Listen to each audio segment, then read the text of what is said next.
हाँ जी। ओम शांति।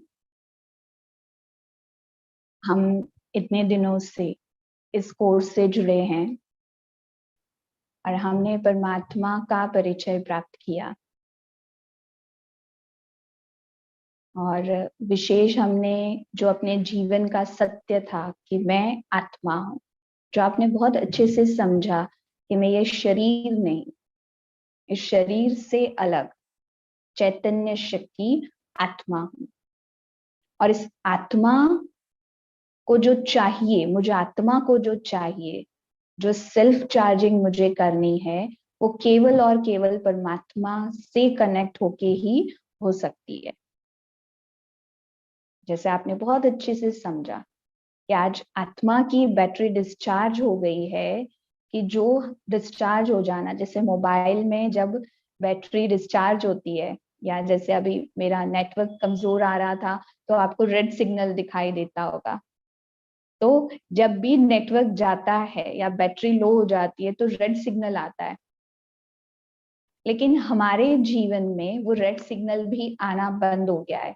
इस हद तक बैटरी डिस्चार्ज हो गई है और बैटरी डिस्चार्ज होने के कारण ही हम दुखी होते हैं, परेशान होते हैं, चिंता में आते हैं, क्रोध करते हैं और हम चाहते हैं कि सामने वाला मेरे साथ प्यार से, शांति से, खुशी से व्यवहार करे ना।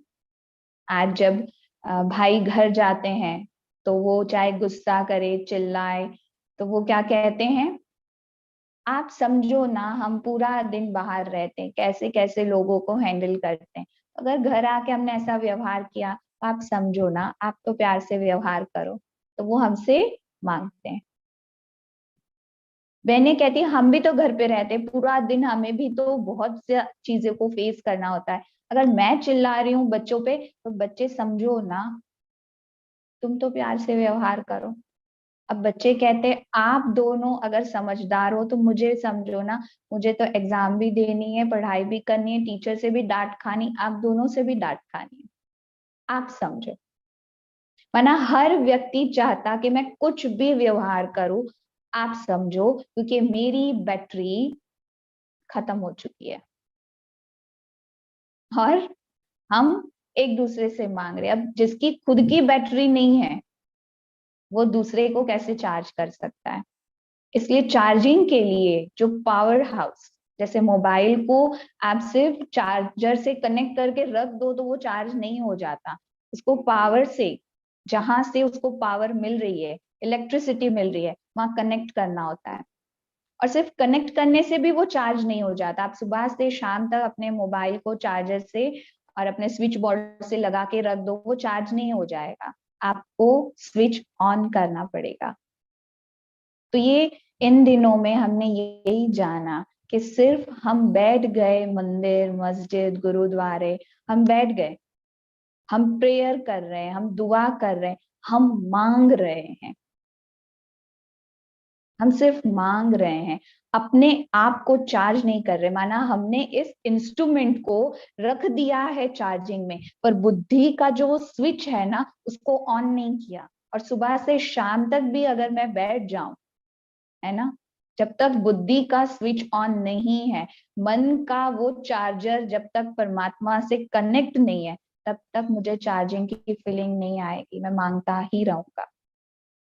इसलिए हमने परमात्मा का परिचय जाना कि परमात्मा भी हम आत्मा की तरह पॉइंट ऑफ लाइट, ज्योति बिंदु स्वरूप, पर हमारी बैटरी डिस्चार्ज होती है, उनकी नहीं होती, वो पावर हाउस है। जब तक पावर हाउस से कनेक्ट नहीं होंगे, चार्जिंग नहीं होगी। अच्छा चलो चार्जिंग हो जाएगी, लेकिन चार्जिंग के बाद क्या प्राप्त होगा, चार्जिंग के बाद हमें क्या मिलेगा। तो जैसे योग में हमने जाना कि योग अर्थात टू वे कनेक्शन, जो मैं परमात्मा से अपने आप को जब जोड़ता हूं, तब परमात्मा का जो रिस्पॉन्ड है, जो उनकी शक्तियां हैं, जो उनकी ब्लेसिंग है, वो मुझे सहज मिल जाती है, मुझे मांगना नहीं पड़ता। जस्ट एग्जाम्पल कि आप कभी ये नहीं कहोगे कि सूरज ना मुझे गर्मी नहीं देता, मुझे रोशनी नहीं देता, सबको देता है बस मुझे नहीं देता, क्या कहेंगे? अपने खिड़की दरवाजे खोलो। जब आप खिड़की दरवाजे खोलेंगे तब तो उसकी रोशनी घर के अंदर आएगी ना। जब आप बाहर जाएंगे तो उनकी किरणें, सूरज की किरणें आप पर पड़ेगी ना। तो आपको ये कहना नहीं पड़ता कि मुझे गर्मी चाहिए। सूरज के संपर्क में गए, हमें अपने आप उसकी जो गर्मी है वो मिलनी प्राप्त हो जाती है। हम पानी से ये नहीं कहेंगे कि मुझे भिगोती नहीं है, पानी मुझे भिगोता नहीं है, मुझे शीतलता नहीं देता। मैं जैसे ही सागर के पास, नदी के पास जाऊं, वो शीतलता, वो भीगने का एहसास होता है। आज तक हमने अपने आप को चार्जिंग में रखा ही नहीं और हमने कंप्लेन की, भगवान ना मुझे देते नहीं है, मेरी सुनते नहीं है। भगवान कहाँ है? आप सुन रहे हैं? आप, मुझे सुख चाहिए, शांति चाहिए। और परमात्मा तुरंत रिस्पॉन्ड करते हैं, लेकिन मेरा नेटवर्क कमजोर होने के कारण वो रिस्पॉन्ड मेरे तक पहुंचता नहीं है, वो मुझे मिलता नहीं है। तो क्या आवश्यकता है? परमात्मा नहीं दे रहे हैं ये कहेंगे, या अपने आप के, अपने नेटवर्क को पावरफुल करने की आवश्यकता है ना? आवश्यकता कहाँ है? अपने आप को चेक करने की, जिसके लिए ही परमात्मा ने हमें स्वयं की पहचान दी, क्योंकि खुद को नहीं जाना तो खुदा को भी नहीं जाना।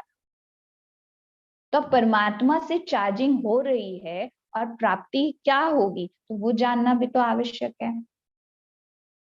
तो जब हम अपने आप को आत्मा समझ, इस इंस्ट्रूमेंट पे, ये शरीर रूपी इंस्ट्रूमेंट में रहते भी इससे डिटैच समझ, जब हम परमात्मा से कनेक्ट होते हैं तो हमें अष्ट शक्तियों की प्राप्ति होती है। परमात्मा का जो गिफ्ट है, अष्ट शक्तियां, जो हमने आत्मा के लेसन में समझा कि इस विश्व की हर एक आत्मा को 7 गुण परमात्मा का गिफ्ट है। जब हम इस धरा पर आते हैं, कोई भी आत्मा जब शरीर धारण करती है तो परमात्मा से उनको 7 शक्तियां, सुख, शांति, आनंद, प्रेम, पवित्रता, ज्ञान और शक्ति, ये 7 शक्तियां हमें गिफ्ट में मिलती है, जिसके लिए ही हम सारी मेहनत करते हैं। हमारा पूरा जीवन, जो हमारी मेहनत है, वो ये 7 गुणों के लिए है। हमें सुख चाहिए, शांति चाहिए। हम कितना ही क्रोध कर ले, लेकिन हम कहते हैं अंत में मुझे शांति चाहिए। और कौन सी वैल्यूज हमें चाहिए? बाहर की नहीं, भीतर की। जैसे शांति तो बहुत जगह मिल जाती है, पर वो शांति हमें नहीं चाहिए। मान लीजिए आप कहीं ऐसे साइलेंट जोन में चले जाएं जहां पे बोलना अलाउड नहीं है, तो वहां तो बहुत शांति हुई, जबरदस्ती वाली करवाई गई है, अंदर की शांति नहीं है, वो हमको नहीं चाहिए। या हम देखें कि जहां शरीर को जलाया जाता है, शमशान कहें, वहां पे भी बहुत शांति होती है, लेकिन वो शांति डराने वाली शांति है, वो भी नहीं चाहिए। घर में जब आपस में लड़ाई हो जाती है, तूफान के बाद वाली शांति, एक इस कमरे में नाराज होके चला जाए, दूसरा दूसरे कमरे में, तीसरा कोई आए तो कहता है आपके घर में तो बड़ी शांति है, पर वो शांति दुख देने वाली है, वो शांति भी नहीं चाहिए। हमें शांति कौन सी चाहिए? सबके बीच रहते भी मन की शांति। क्यों? क्योंकि आत्मा का ये गुण है। और जब हम अपने आप को परमात्मा से कनेक्ट करते हैं तो इन गुणों के साथ हमें अष्ट शक्तियों की प्राप्ति होती है, जिसको हम एक सुंदर चित्र के द्वारा समझते हैं कि परमात्मा से हमें अष्ट शक्तियां कौन सी प्राप्त होती है, जिसकी यादगार हमने सदा से अनुभव किया है, वर्णन किया है, चित्रों में दर्शाया भी है। हम देवियों को कहते हैं अष्ट शक्तियां, अष्टभुजाधारी। तो कभी हमने सोचा कि अष्टभुजाधारी देवियां या अष्ट शक्तियां, या उनको शिव शक्तियां, देवियों को क्यों कहा जाता है? क्योंकि उन्हें परमात्मा से कनेक्ट होके जो शक्तियां प्राप्त हुई उसको हमने अलंकारों के रूप में, भुजाओं के रूप में दर्शाया, माना हाथों के स्वरूप में दर्शाया, क्योंकि शक्ति का प्रतीक तो हाथ है ना। अब कोई 8 हाथ वाली देवी नहीं, पर 8 ही शक्तियों को धारण की हुई संपूर्ण आत्मा, महान देवात्मा। इसीलिए हमने क्या वर्णन किया, क्या चित्रों में देखा ड्रामा में, जैसे ही कोई देवी किसी भी शक्ति को संकल्प करती, इमर्ज करती, और वो शस्त्र उसके हाथ में आ जाता है।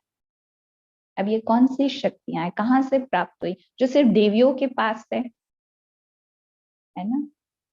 तो ये है अष्ट शक्तियां जो आपके स्क्रीन पे दिखाई दे रहा है। समेटने की, सहन करने की, सामना करने की, परखने की, निर्णय करने की, है ना, समाने की, सहयोग की, और विस्तार को संकीर्ण करने की। इस एक एक को हम विस्तार से समझे। सबसे पहली शक्ति जो हमें परमात्मा से योग लगाने पर प्राप्त होती है वो है सहन करने की शक्ति। आज हमारे जीवन में अगर किसी शक्ति की ज्यादा कमी है वो है सहन शक्ति। हम सदा भगवान को कहते हैं, हे ईश्वर मुझे सहन करने की शक्ति देना। और दूसरी तरफ जो हमारे शुभ चिंतक है वो हमें क्या कहते हैं, तुम ना सहन करते हो इसलिए लोग तुम्हें डराते हैं, दबाते हैं, तुम्हें सुनाते हैं।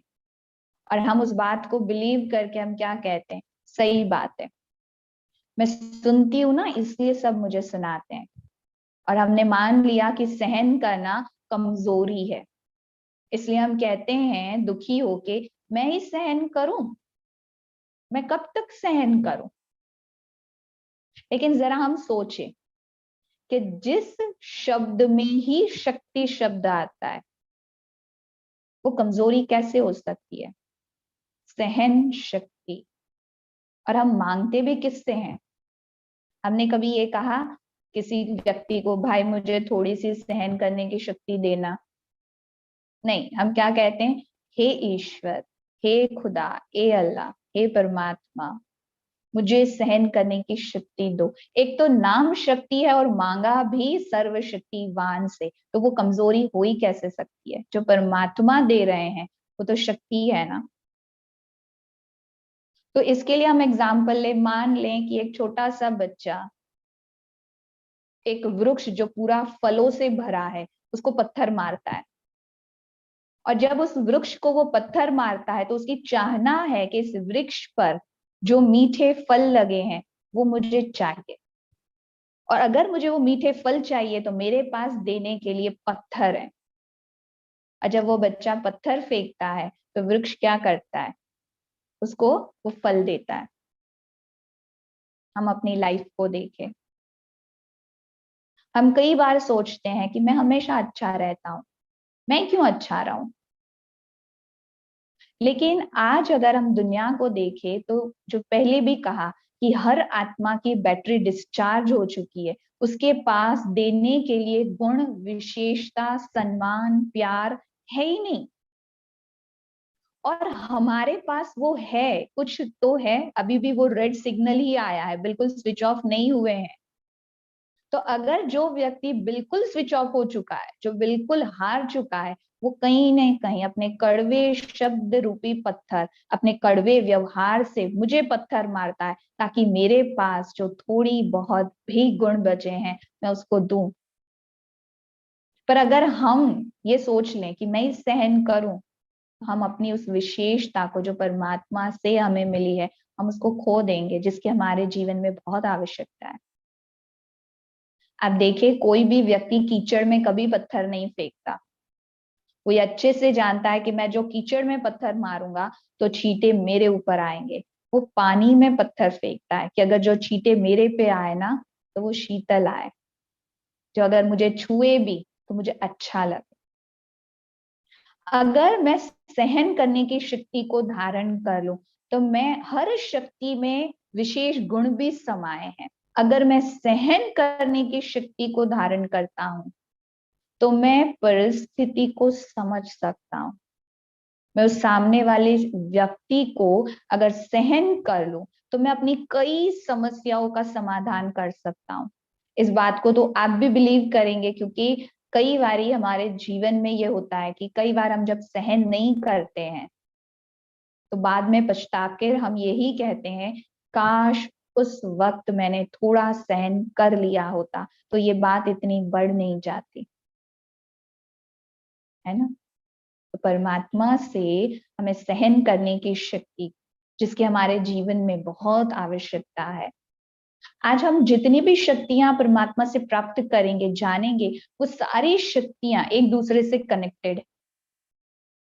अगर हम एक शक्ति में भी संपूर्णता को हासिल कर ले तो सारी शक्तियां एक के बाद एक हमें प्राप्त होती जाती है, अनुभव होती जाती है। और हर शक्ति में एक कॉमन गुण समाया है।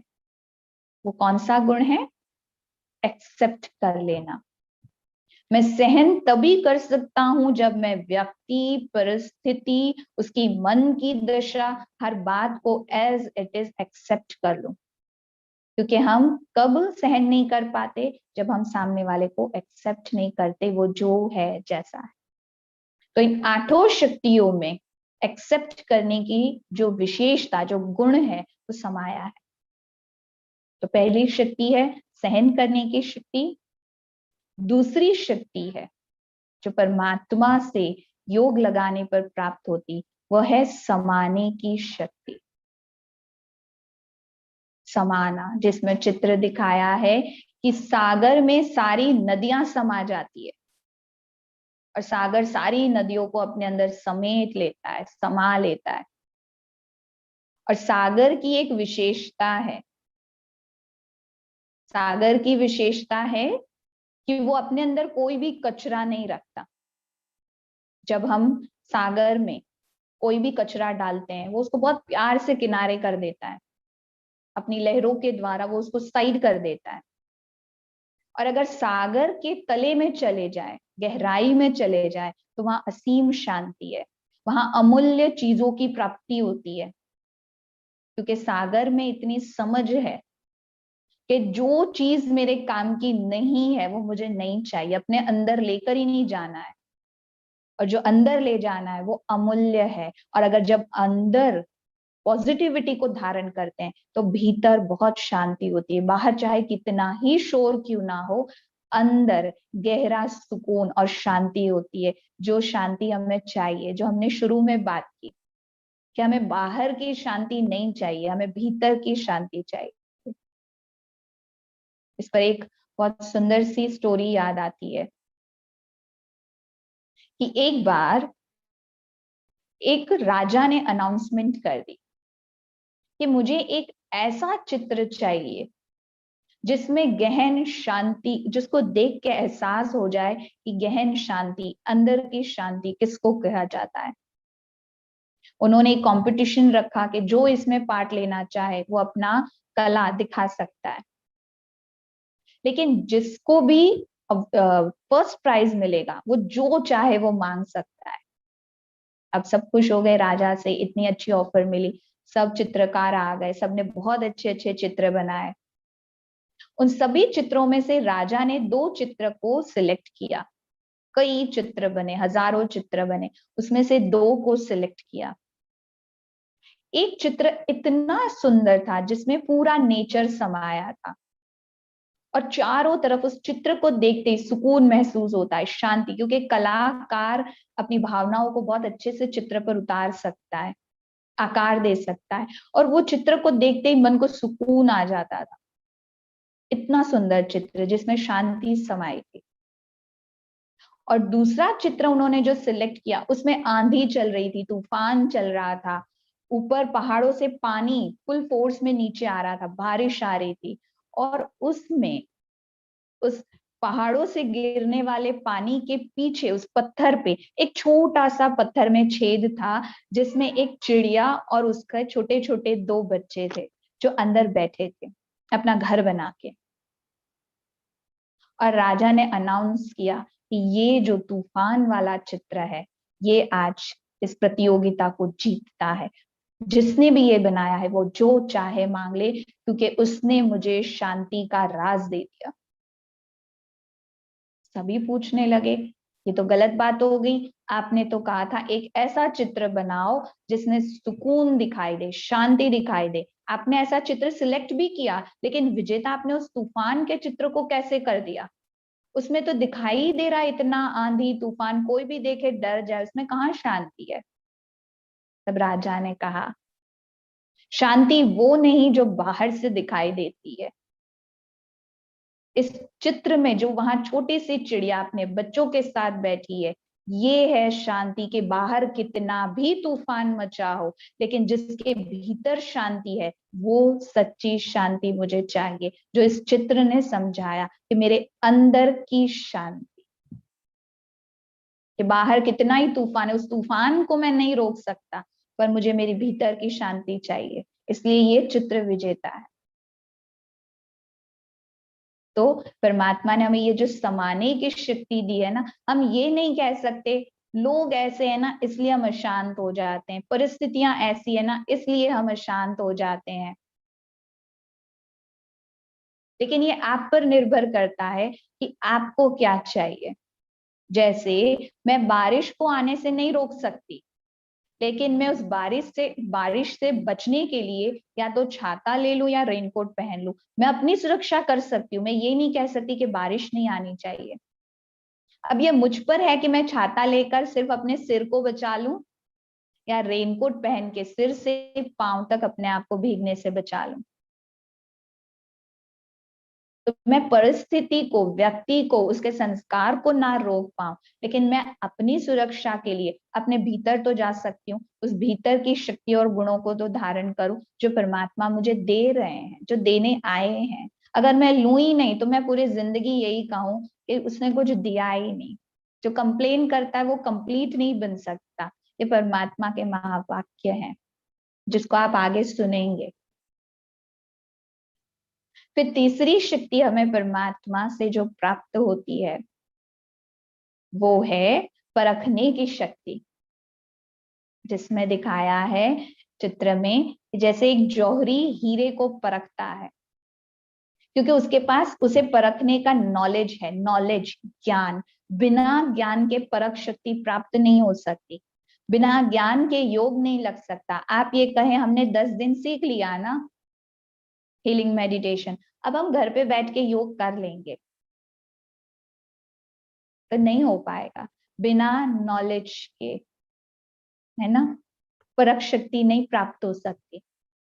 जैसे जौहरी के सामने भी उसके पास नॉलेज है, पर उस नॉलेज को अप्लाई करने के लिए भी उसको कसौटी पे रखना पड़ता है, मतलब प्रैक्टिकल करना पड़ता है। उसको पता है हीरा कौन सा है, पत्थर कौन सा है, पर फिर भी वो हीरे और पत्थर को अपनी कसौटी पे परखता है, और बिना परखे वो कह नहीं सकता कि कौन सा सच्चा है। परमात्मा ने हमें वो तीसरा नेत्र, बुद्धि, ज्ञान दिया, आत्मा परमात्मा का, उनसे चार्जिंग करने का। जब हम अपने आप को परमात्मा से जोड़ते हैं तो हमारी बुद्धि ऐसी हो जाती है कि जिसके अंदर हम परिस्थिति, व्यक्ति, वस्तु, अपनी मन की स्थिति, अपने हालात, हर बात को परख सकते हैं। और जब हम उसको परख सकते हैं तो हमें परख शक्ति के साथ जो शक्ति मिलती है, चौथी शक्ति, वो है निर्णय करने की शक्ति। क्योंकि परख सकते हैं तो हम निर्णय कर सकते हैं। ये हमारी चौथी शक्ति है जो परमात्मा से कनेक्ट होने पर हमें प्राप्त होती है, निर्णय करने की शक्ति, जिसमें हमें दिखाया है तराजू। पर इसको भी देखो, अगर इसका बैलेंस ठीक नहीं है ऊपर नीचे, तो फिर वो भी नहीं चल सकता। बिल्कुल बराबर होना चाहिए। माना तराजू कैसे होना चाहिए? जिसका कांटा स्थिर हो, बिल्कुल बीच में कांटा होता है ना, पुराने जमाने के आपने देखे होंगे, है ना? आज भी बड़े बड़े राशन की जहाँ होलसेल में मिलता है वहां होते हैं। अभी तो इलेक्ट्रिक आ गया, लेकिन एक्चुअल में कब उसको हम इक्वल बराबर वजन कहा जाता था? जब वो कांटा बिल्कुल बीच में सीधा स्थिर हो जाए। हम निर्णय तब कर सकते हैं, आज देखो हमारे जीवन में हम कहते हैं लोग ना शुगर कोटेड हैं, होते कुछ है, दिखाते कुछ है, बोलते कुछ है, इसलिए ना हम धोखा खा जाते हैं। और खासकर हम अपने रिश्तों में धोखा खा जाते हैं, क्योंकि हम लोगों को पहचान नहीं पाते। और उसी के कारण हम कई बार सही निर्णय नहीं कर पाते, और हम क्या कहते हैं, दूसरे से पूछने जाते हैं, अच्छा मुझे ये करना है, आप बताओ। अब वो बेचारे की खुद की निर्णय करने की शक्ति कमजोर है, उसका बुद्धि का कांटा इक्वल नहीं है, वो आपको सलाह देगा और आपकी भूल हो जाएगी, नुकसान हो जाएगा, तो आप क्या कहोगे? मेरी बुद्धि कहाँ गई थी जो मैंने इससे सलाह ली, इसकी वजह से मेरा नुकसान हो गया। हम क्या कहेंगे? इसकी वजह से मेरा नुकसान हो गया। लेकिन जब आत्मा परमात्मा से अपना कनेक्शन जोड़ लेती है, तो ये बुद्धि की जो एकाग्रता हो जाती है, ये बुद्धि का कांटा, स्टूडेंट्स ने क्वेश्चन पूछा था कंसंट्रेशन कैसे बढ़ाएं, परमात्मा से योग लगाने से वो कंसंट्रेशन, वो कनेक्शन बन जाता कि मन का जो निर्णय है, मन जो संकल्प करता है, जो सोचता है, जो थॉट क्रिएट करता है, बुद्धि का कांटा स्थिर हो जाता है। मन की एकाग्रता परमात्मा से जब जुड़ जाती है, वो जब एकाग्र हो जाता है, तो हमारा निर्णय एक होता है, सही होता है और संतुष्टता दिलाने वाला होता है, सेटिस्फाइड करता है। तो जब मन और बुद्धि का कांटा स्थिर हो, ऊपर नीचे हो, मन ऊपर बुद्धि नीचे, ऊपर मन नीचे, तो हम निर्णय नहीं कर पाते, अंदर लड़ाई चलती है, युद्ध चलता है, करूं या नहीं, अच्छा ये करूं तो ये हो जाएगा, ये ना करूं तो ये हो जाएगा, लोग क्या सोचेंगे, क्या होगा। ये सारे व्यर्थ के जो विचार हैं, नेगेटिव अननेसेसरी थॉट आते हैं जब बुद्धि का कांटा स्थिर नहीं है, माना वो बुद्धि की लाइन, वो कनेक्शन बिल्कुल स्थिर नहीं है। तो जहां हम परख सकते हैं, है ना, क्योंकि जब तक हमारा बोलना, सोचना और करना, ये तीनों में तालमेल नहीं है ना, हम परख नहीं सकते, निर्णय नहीं कर सकते। हम ये कहे कि दूसरा झूठ बोलता है, दूसरा अपनी बात पे नहीं रहता, उससे ज्यादा पहले आवश्यकता है अपनी मन की स्थिति को चेक करने का। अच्छा, आप सबसे एक क्वेश्चन पूछते हैं, आप मुझे सिर्फ, चाहे आप चैट एवरीवन ना कर सके, मुझे भेजें, आप सिर्फ इतना ही भेजना, आपको पहला ऑप्शन राइट लगता है या सेकंड, कौन सा इजी और राइट लगता है, आप सिर्फ इतना आंसर करना, फर्स्ट या सेकंड, इतना लिख के भेजना, जो आपके लिए भी इजी हो जाएगा।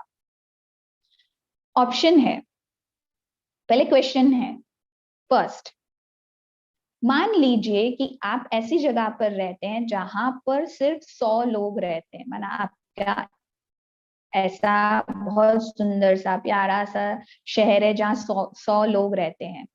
उन 100 लोगों में सिर्फ एक आप हैं जिनको बहुत अच्छे से ड्राइव करना आता है, बहुत अच्छे से गाड़ी चलाना आता है, आपने एक मास्टरी कर ली है गाड़ी चलाने में। लेकिन आपके आसपास जो 99 लोग रहते हैं, उन्होंने ड्राइविंग सीखी नहीं है, पर उनको अपने आप पे बड़ा प्राउड है कि हम तो चल सकते हैं, हमें तो आ जाएगा, बस गाड़ी खरीद लो, रास्ते पे चले जाओ, अपने आप आ जाएगी, कौन सी बड़ी बात है, बस चलाना ही तो है, क्लच ब्रेक और गियर, और कौन सी बड़ी बात है, वो तो मुझे आता है। अब आप जब अपने घर से निकले हैं अपने स्थान पर जाने के लिए, आप निकले, आपके साथ वो सारे लोग अपनी गाड़ी लेके रास्ते पे आ गए, जिनको चलाना भी नहीं आता, कहाँ सिग्नल देना, कहाँ हॉर्न बजाना, कहाँ ब्रेक मारना, कहाँ क्या करना।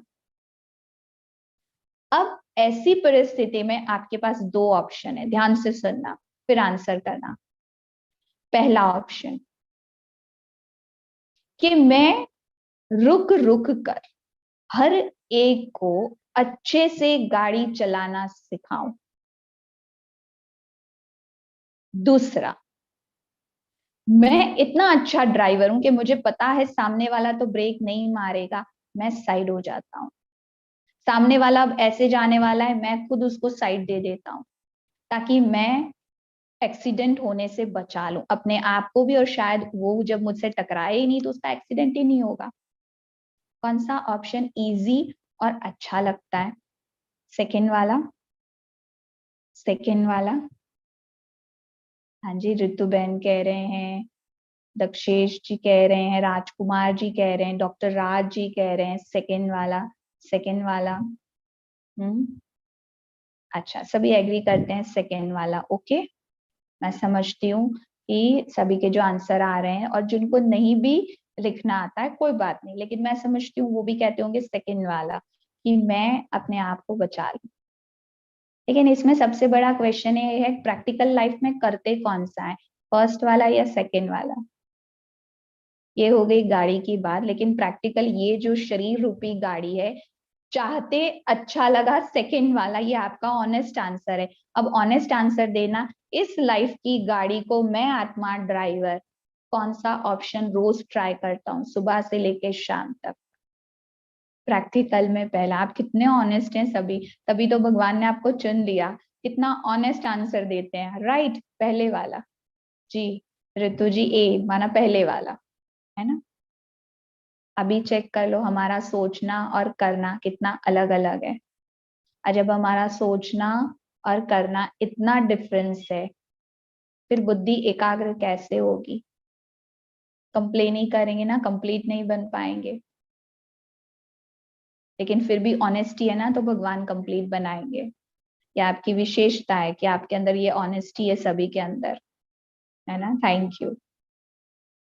तो क्योंकि पहला ऑप्शन ही राइट है, सॉरी सेकंड ऑप्शन ही राइट है, क्योंकि मैं हर एक को रुक रुक के गाड़ी नहीं सिखा सकता, क्योंकि पहली बात तो हर कोई ये समझता है कि मुझे आता है, तो वो मुझसे सीखना नहीं चाहेगा।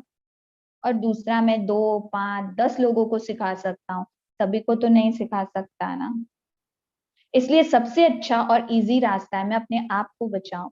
तो प्रैक्टिकल लाइफ में भी ये ऐसा क्यों करता, इसको ऐसा नहीं होना चाहिए, ऐसा नहीं बोलना चाहिए, ऐसे ही करना चाहिए। मैं जब हर एक पे कंट्रोल करना चाहता हूँ, हर एक का अपना मन है, कोई किसी के कंट्रोल में नहीं चलना चाहता, वहां मैं अगर पूरा समय अपना 24 घंटा सिर्फ यहाँ लगा दूं कि इसको ऐसे अपनी गाड़ी जीवन की चलानी चाहिए, तो मैं अच्छा ड्राइवर कैसे बनूंगा? मैं तो अपनी ही गाड़ी चलाना छोड़ दिया, अपनी गाड़ी से उतर के दूसरों की गाड़ी को हैंडल कर रहा हूँ, जो दूसरे मेरी बात नहीं समझेंगे, नहीं सुनेंगे, क्योंकि हर एक को लगता है कि मुझे भी चलाना आता है। आप अपना देख लो, कौन बिलीव करेगा कि मैं अच्छा ड्राइवर नहीं हूँ? और शायद उसको पता भी है कि मैं अच्छा ड्राइवर नहीं हूँ, फिर भी ईगो के कारण वो आपसे सीखना नहीं चाहेगा।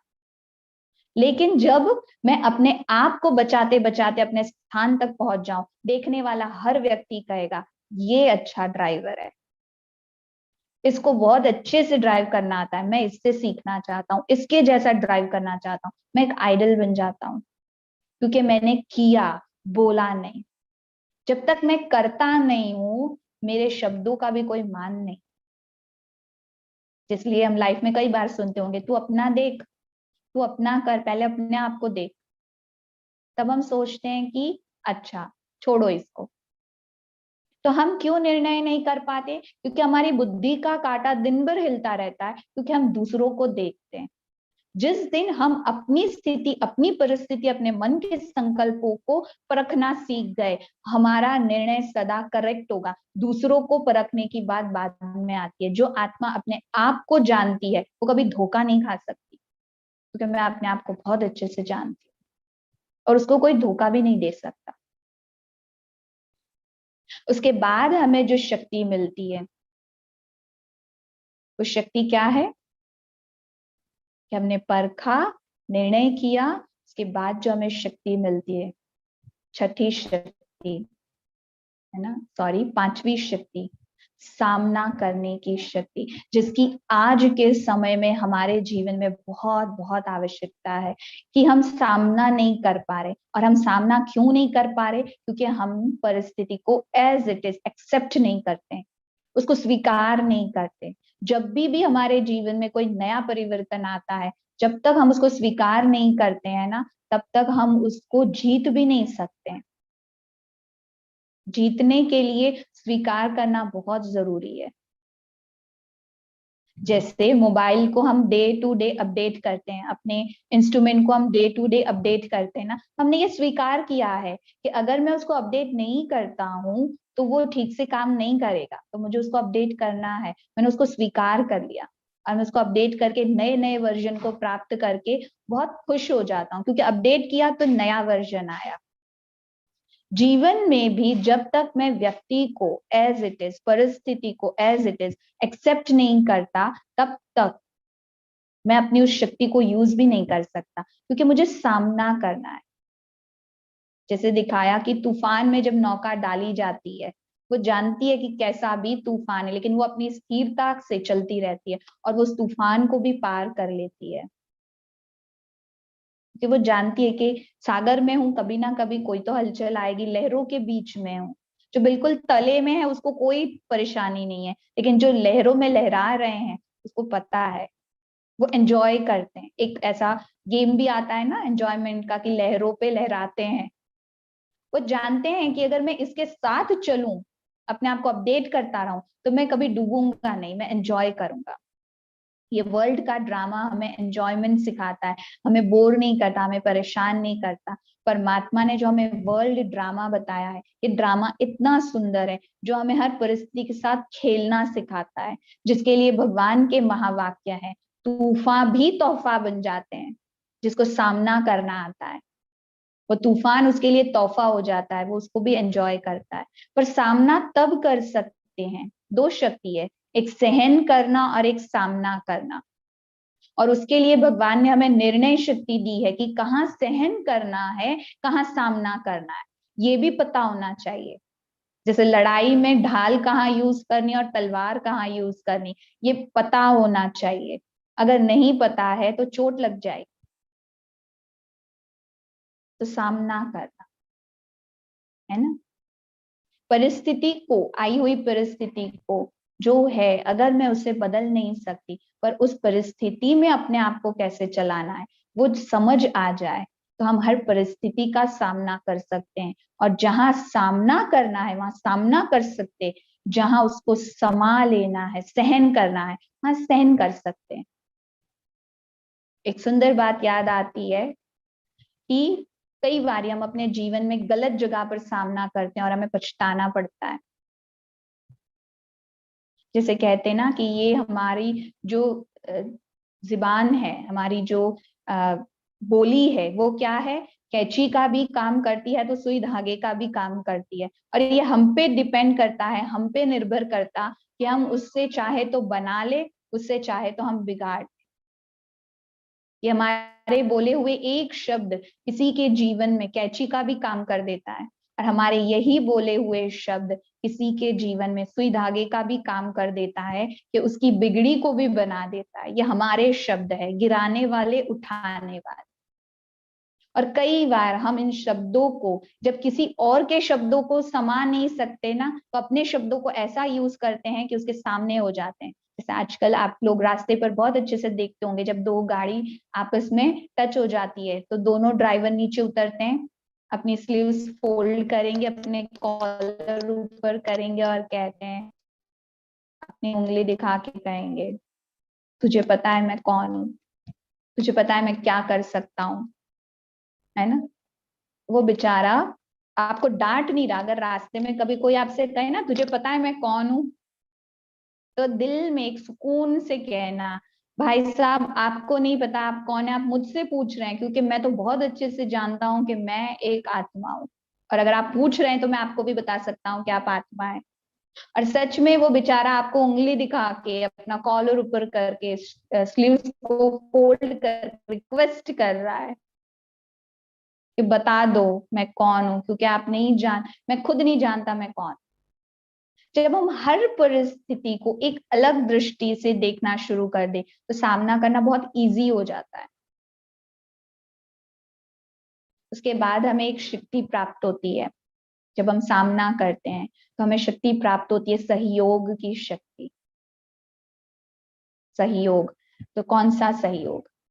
आज परमात्मा हमसे सिर्फ और सिर्फ एक सहयोग चाहते हैं, स्व परिवर्तन। परमात्मा के महावाक्य है, स्लोगन है, इसको अपने जीवन में लिख लेना।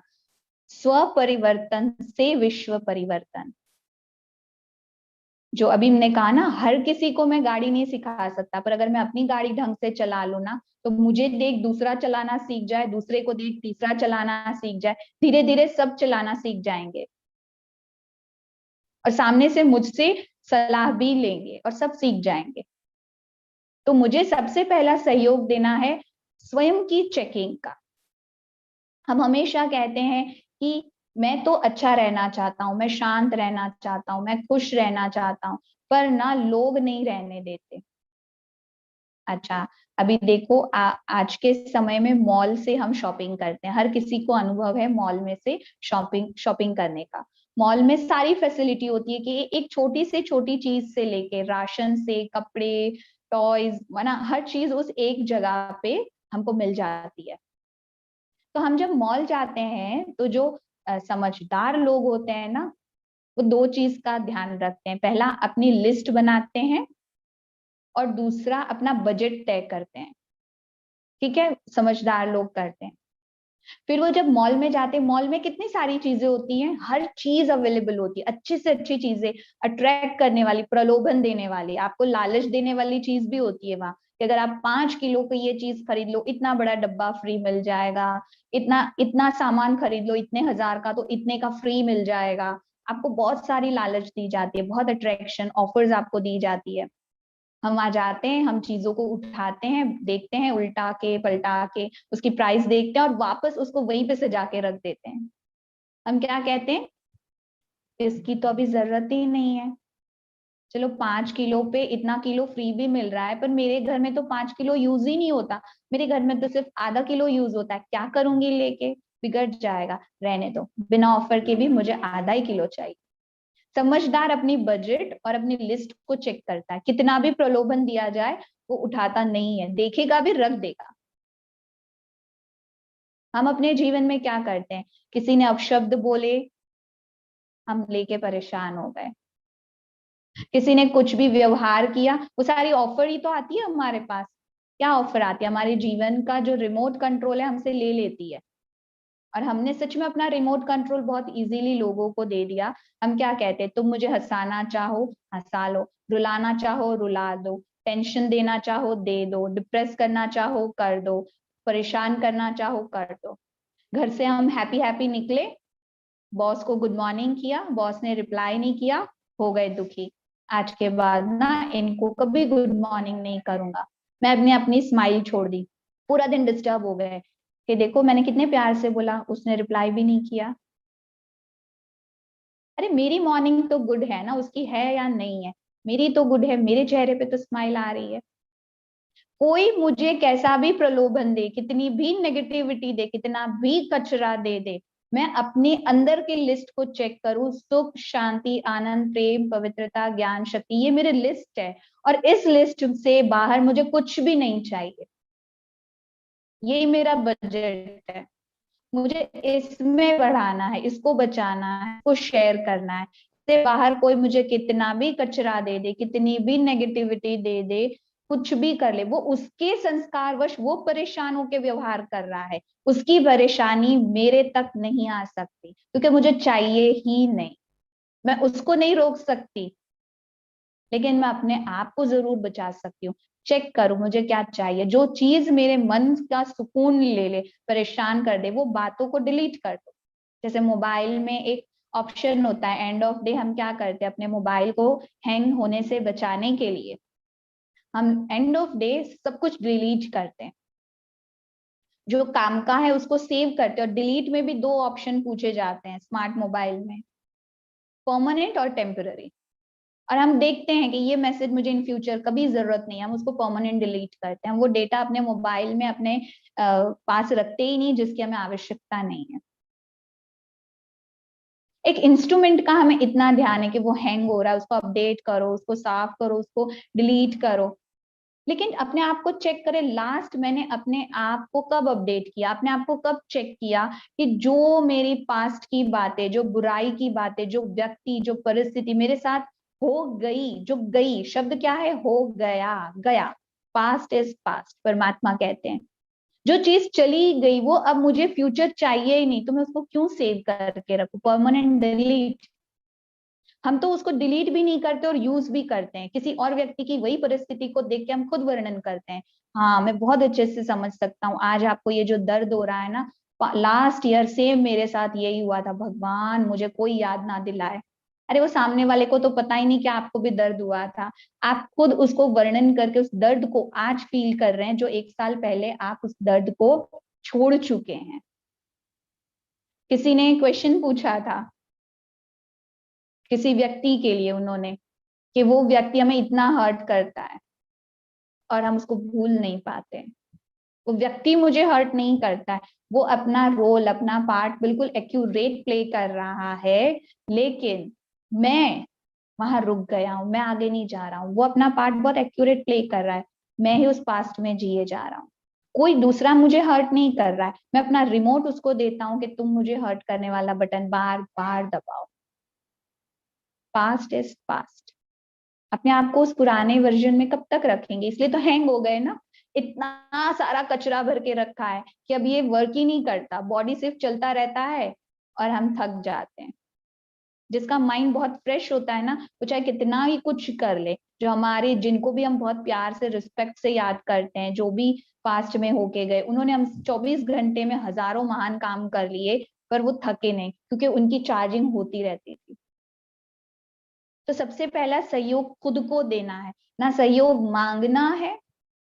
पहला सहयोग खुद को, अपने आप को ठीक करने का। और जहां मैं अपने आप को सहयोग दे दूं ना, मैं ऐसा बन जाता हूं कि मेरे ये वाइब्रेशन हर एक का सहयोगी बन जाते हैं, और परमात्मा को यही सहयोग चाहिए। सातवीं शक्ति जो हमें मिलती है, वो शक्ति है विस्तार को संकीर्ण करना, जिसमें दिखाया है कछुआ। कछुए की भी एक विशेषता है कि जब उसको चलना है तो अपने पैर और मुख बाहर निकालता है, जब उसको खाना है तो वो अपना मुख बाहर निकालता है, और जैसे ही उसको कोई हलचल महसूस होती है ना, वो अपने अंग समेट लेता है, क्योंकि वो अपनी क्षमता को बहुत अच्छे से जानता है कि मैं भाग नहीं सकता, मैं किसी भी परिस्थिति में भाग नहीं सकता, मेरी वो स्पीड नहीं है। इसलिए मैं अपने आप को भीतर चला जाऊं, फिर कुछ भी हो जाए बाहर, मुझे नुकसान नहीं कर सकता, मैं अपना सुरक्षा कवच खुद बना लूं, क्योंकि मैं भाग नहीं सकता। पर हम मनुष्य इतने समझदार, हम हर परिस्थिति से भागना चाहते हैं। हम दो ही ऑप्शन ढूंढते हैं, या वो व्यक्ति चला जाए या मैं यहां से भाग जाऊं। तीसरा ऑप्शन ही नहीं हम चूज करते जो बेस्ट है। हम सोचते वो चला जाए ना तो मेरे जीवन में शांति, या मैं है ना कहीं भाग जाऊं। कितने दिन भाग पाओगे परिस्थिति से? कहीं भी जाओगे लौट कर तो वही आना है ना, 1 दिन 2 दिन हफ्ता महीना। फिर अच्छा, आपसे पूछते हैं, दुनिया में आपके पास ऐसा कोई भी इतना प्यारा व्यक्ति है जो आपको ये कहे तुम ना 1 महीने की छुट्टी पे चले जाओ, तुम्हारे बदले मैं काम करूंगा और सैलरी तुम्हारे अकाउंट में डाल दूंगा? ऐसा कोई है? तुम आराम से 1 महीना अपनी फैमिली को लेके छुट्टी पे चले जाओ, मैं तुम्हारा दिन रात काम करके पूरी सैलरी तुम्हारे अकाउंट में आ जाएगी। कोई ऐसा नहीं है, कोई नहीं है। क्योंकि जो कार्य मुझे मिला है वो कार्य खुश होके या रोके करना हर हाल में मुझे को है। चॉइस नहीं है हमारे पास, या रोके करो या हंस के करो, करना आप ही को है। तो आपको कौन सा सुनने में बेस्ट लगता है? करना हर हाल में आप ही को है, या रोके करो या खुश होके करो? कौन सा अच्छा लगता है सुनने में? रोके करना या हंस के करना? बताओ, फर्स्ट और सेकंड। आपके पास कोई चॉइस नहीं है, करना आप ही को है। बस आपको ये ऑप्शन मिले हैं, हंस के रोके कर लो, चिढ़ के कर लो, गुस्से में कर लो, या खुशी से कर लो। सेकेंड वाला ना, खुशी से कर लो। करते कौन सा है? हाँ, पहला वाला, रो के चिढ़ के भागना चाहते हैं, हर परिस्थिति से भाग जाना चाहते हैं, है ना? भाग तो नहीं सकते ना। इससे भी एक सुंदर बात याद आती है, आपको समझाने के लिए बताते हैं कि एक बारी एक बहन रोज अपने ऑफिस से आती थी और आते ही ना अपना सामान यहाँ वहां फेंक के अपनी माँ पे चिल्लाती रहती थी, मेरा दिमाग बहुत खराब है, हाँ मुझे बुलाना नहीं कोई, भगवान मुझे ही ऐसा बॉस क्यों मिला, इतना खड़ूस कोई कैसे हो सकता है, दिन भर डांटते रहते, एक तो इतना काम कराते हैं, इतनी सैलरी भी नहीं देते, पूरा दिन डांटते रहते, मैं ही मिलती हूँ क्या, मैं कुछ बोलती नहीं इसका मतलब यही मैं ही सबको मिल जाती हूँ। मैं तो दुआ करती हूँ उनका ट्रांसफर ऐसी जगह हो जाए उनको इंसान ही ना मिलने चाहिए, या वो जाए तो शांति, या मैं यहाँ से जाऊं तो शांति, पर मुझे बेस्ट जॉब भी तो नहीं मिलती ना। रोज मंडे टू सैटरडे इतना इरिटेट होते थे, माँ कुछ नहीं बोलती थी। फिर माँ ने एक दिन संडे को उनको प्यार से किचन में बुलाया और कहा बच्चे मेरी एक हेल्प कर दो 10 मिनट की, फिर तुम चले जाओ। कहते बताओ, कहते मैंने जो गैस पे 3 बर्तन रखे हैं जिसमें पानी बॉईल हो रहा है, उबल रहा है, उसमें तुम 3 चीजें डालो, जब वो उबल कर बॉईल हो जाए तब तुम चले जाना। दिखाया, एक अंडा था, एग, एक गाजर था और एक कॉफी का पाउच था। कहते हैं मम्मी आप ये क्या बना रहे हो, मैं पूरा हफ्ता परेशान रहती हूँ, संडे को ऐसा कॉम्बिनेशन खाने को मिलेगा तो आप तो और परेशान कर दोगे। कहते नहीं आपको खाना नहीं है, आपको सिर्फ मेरी हेल्प करनी है। तो बच्चे ने वही किया, उन्होंने उन्होंने एक में अंडा डाला, एक बर्तन में, दूसरे में गाजर डाला, तीसरे में कॉफी डाल दिया। कहते अच्छा मम्मी बताओ आप ये क्या कर रहे हो। माँ ने कहा पहले तुम बताओ कि ये तीनों चीजों में तुम्हें क्या डिफरेंस लगता है, जब तुमने पानी बॉईल हुआ उसमें एग डाला तो तुम्हें क्या फर्क दिखाई दिया। कहते क्या फर्क, अंडा जो पहले बाहर से सख्त था अंदर से बिल्कुल लिक्विड फॉर्म में सॉफ्ट था, जब उसको गर्म पानी में डाला गया, विपरीत परिस्थिति में डाला गया गर्म पानी में, तो वो अंदर बाहर दोनों स्ट्रांग हो गया, कड़क हो गया, मजबूत हो गया। गाजर जो पहले बहुत स्ट्रांग था उसको जब गर्म पानी में विपरीत परिस्थिति में डाला गया वो सॉफ्ट हो गया। और जब कॉफी को गर्म पानी में विपरीत परिस्थिति में डाला वो तो उसमें घुल गई, मिल गई, उसने पानी का कलर चेंज कर दिया। ये क्या लॉजिक हुआ, ये तो तुम्हारी लाइफ है ना, तुम्हें चूज करना है, ये तुम्हारी लाइफ का लॉजिक है।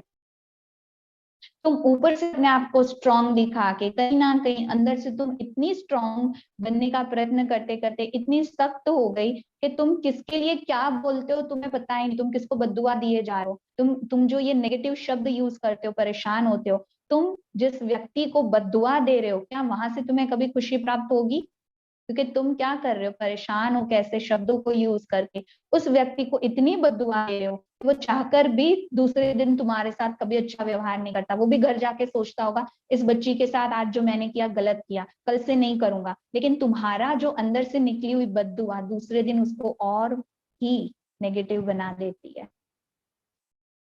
तीसरा, गाजर जो ऊपर से सख्त था लेकिन थोड़ी सी विपरीत परिस्थिति आई अंदर से बिल्कुल सॉफ्ट हो गया, टूट गया, हार गया, बिल्कुल नाजुक हो गया। क्या तुम ऐसा बनना चाहती हो कि कोई भी आए और तुम्हें तकलीफ दे के चला जाए, वो तुम्हें तकलीफ नहीं दे रहा, तुम उसको चांस दे रही हो। या फिर तुम इस कॉफी की तरह बनना चाहती हो कि जो विपरीत परिस्थिति में भी अपने आप को ऐसे मिला ले कि पूरी परिस्थिति को अपने रंग में रंग देता है, वो उसको बदलना नहीं चाहता, वो उस परिस्थिति को अपने रंग में बदल देता है, जैसे कॉफी ने उस पानी को, विपरीत गर्म पानी को विपरीत परिस्थिति में अपने रंग में रंग दिया।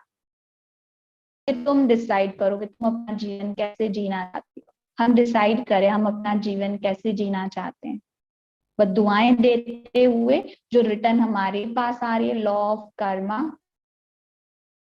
है ना। दूसरा, या फिर हम हर परिस्थिति में टूट जाएं, हार जाएं, थक जाएं, या फिर उस कॉफी की तरह अपने आप को ऐसा बनाए जो हर कोई मेरे वाइब्रेशन के रंग में रंग जाए, जो मेरे वाइब्रेशन में आते ही कितना ही नेगेटिव क्यों ना हो पॉजिटिव हो जाए। ये परमात्मा का वरदान है।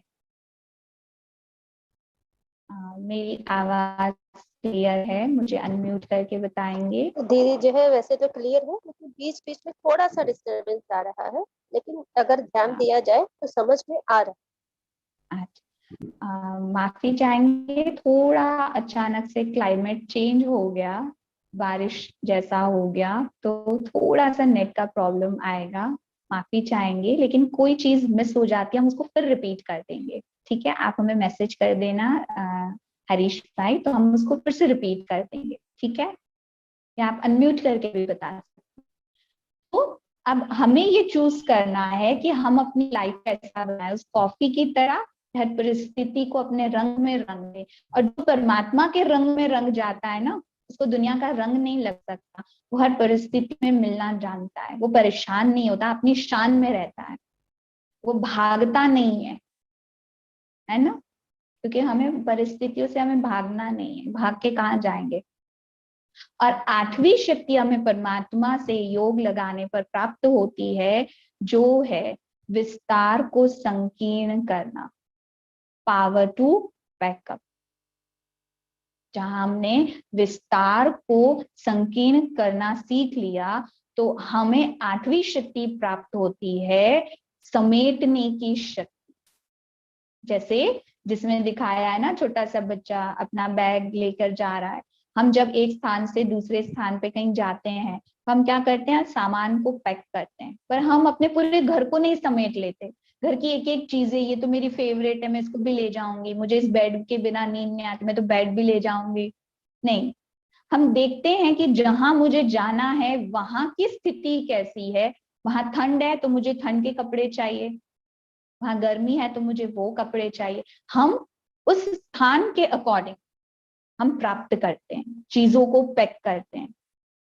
और ये जो वर्तमान समय चल रहा है ना, ये वर्तमान समय नेगेटिविटी को कलेक्ट करने का नहीं है। हम जो व्यर्थ के न्यूज सुनेंगे, एक होता है आवश्यकता को लेना, एक होता है व्यर्थ भरते रहना, वही सुनते रहना, वही वर्णन करते रहना। जैसे हम आज, व्यक्तियों का मन ऐसा हो चुका है कि वो क्या करता है, जब दो लोग कुछ बुराई कर रहे हैं वो सुन लेता है, वो भी उसमें एडिशन करता है, अच्छा फिर ऐसा हुआ, शुरू से बताओ क्या हुआ, उसने क्या किया, अच्छा हाँ मेरे साथ भी एक बार हुआ था, बताऊं क्या करूं, उसने मेरे साथ क्या कहा।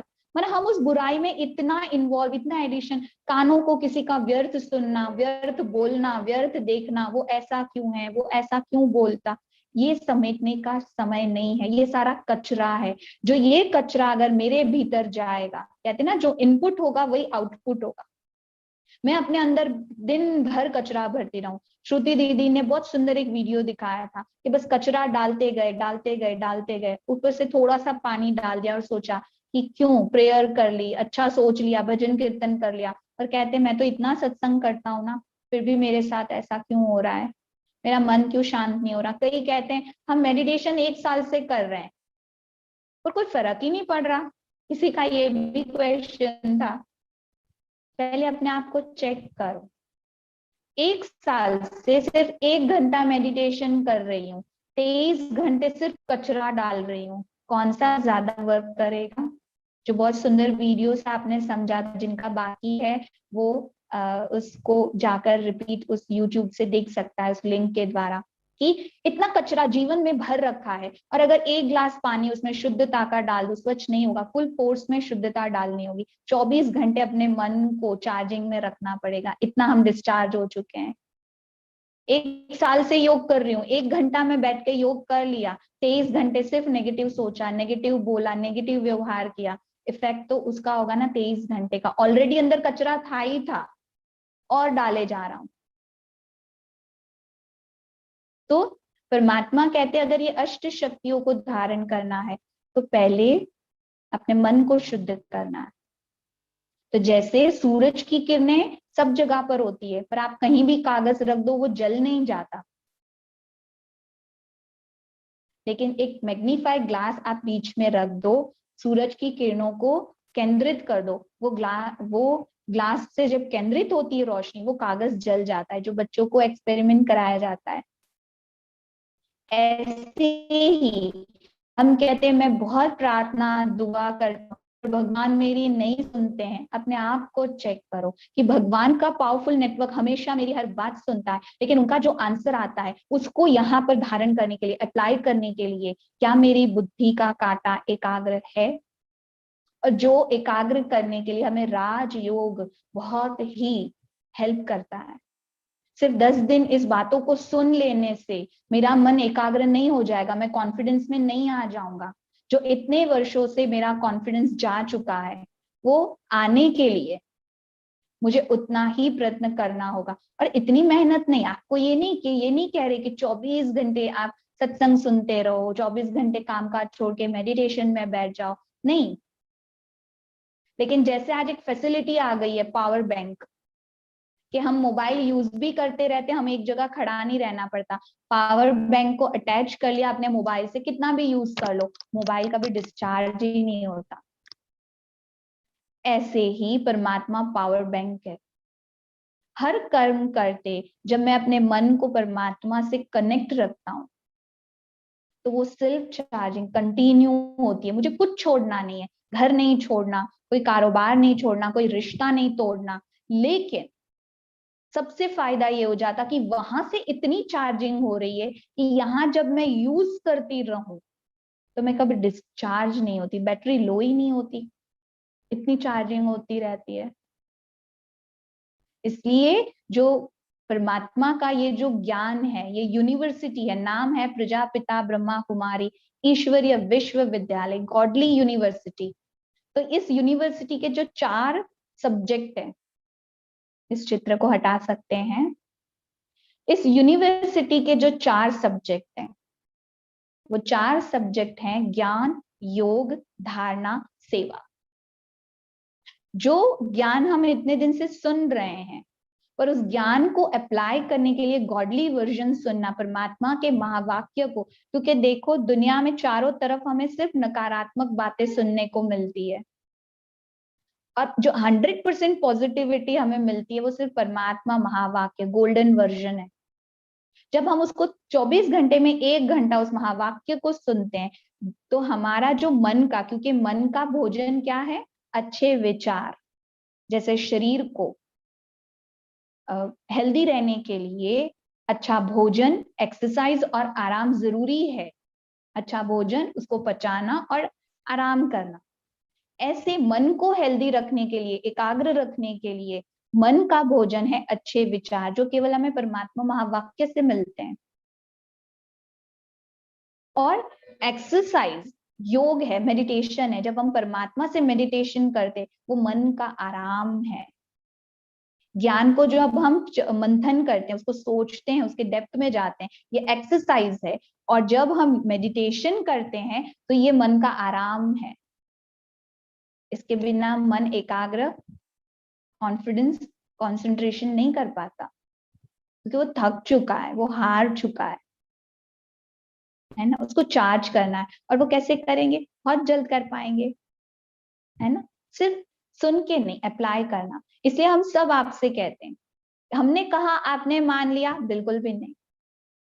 1 महीना, सिर्फ 1 महीना यूज करके देखो, इस ज्ञान को प्रैक्टिकल लाइफ में अप्लाई करके देखो कि क्या फायदा। नुकसान तो 100% नहीं होगा, पर एक्चुअल में कितना फायदा होता। चलो सारी बातों को मैं एग्री नहीं करता, कोई बात नहीं।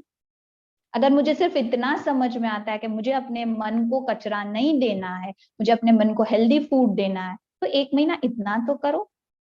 बाकी की बात आगे आराम से हो जाएगी। जो धारणा और सेवा है, ये सेकंड सब्जेक्ट है। ज्ञान और योग फर्स्ट सब्जेक्ट। इस फर्स्ट को जब तक अप्लाई नहीं कर सकते, दूसरे 2 तो अपने आप आ जाएंगे, धारणा और सेवा। पर ज्ञान और योग बहुत जरूरी है। बिना ज्ञान के योग नहीं, और योग के बिना ज्ञान, और इन दोनों के बिना धारणा भी नहीं। धारणा माना अप्लाई करना, प्रैक्टिकल। और जो अपनी प्रैक्टिकल लाइफ में अप्लाई करता है ना, उसकी लाइफ सभी को ड्राइविंग सिखाती है, माना उसकी लाइफ नेचुरली सेवा करती है। जैसे लास्ट एग्जाम्पल देंगे, फिर मेडिटेशन करेंगे, फिर आपके क्वेश्चन भी लेंगे। कि जैसे आप एक नेचुरल, आप किसी भी फूल को देखते हैं, जब वो पौधे में लगा हुआ है, फूल को आपको बड़ा अच्छा लगता है। वो फूल आपको अट्रैक्ट करने के लिए कुछ भी नहीं करता, वो नेचुरल है, और बस उसको देख के बहुत अच्छा लगता है।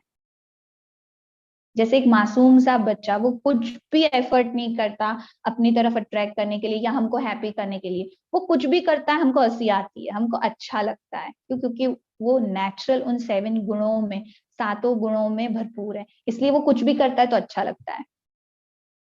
आप बड़ी बड़ी आंखें दिखा के उसको डराओ, वो हंसता है। क्यों? क्योंकि कहता है आपका मुंह बिगड़ रहा है, मैं तो एंजॉय कर रहा हूँ। ऐसे किसका क्या संस्कार है, मुझे अपनी लाइफ को एंजॉय करना है। और परमात्मा ज्ञान हमें ये इजी सिखाता है। राजयोग ये हमारी प्रैक्टिकल लाइफ है, कोई डिफरेंट चीज नहीं है। ये हमारी बिजी लाइफ को इजी लाइफ बनाता है। ये हमारा रूटीन है जो हमें बहुत अच्छे से परमात्मा हमारा रूटीन सिखाते हैं। ठीक है।